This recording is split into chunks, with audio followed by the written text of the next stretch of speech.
Sobrang dami nga pala nagtatanong sa akin, iisa ang mga tanong nila kung ano nga raw ba ang franchising. Bibigyan ko kayo ng brief explanation kung ano ang franchising. Ang franchising ay duplicate ng isang successful na negosyo. Yes, duplicate nga naman siya ng isang successful na negosyo. Kasi bakit ka nga ba magpapa-franchise kung hindi kumikita o hindi successful ang iyong negosyo?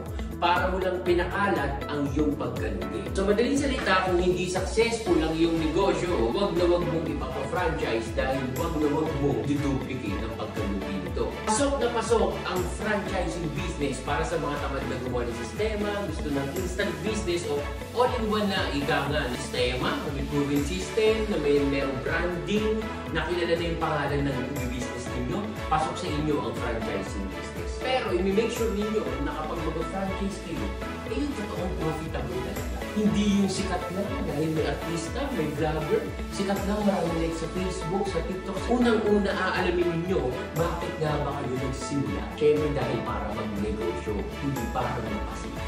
Hindi naman porke mag-franchise kayo, maging successful kayo. Hindi pwedeng kami mga franchisor lang kami gusto sa mga outlet o shop ninyo na lumakas yan. Dapat partnership to. Kayo and kami, gustuhin natin, magtutulungan tayo na mapalakas ang store ninyo.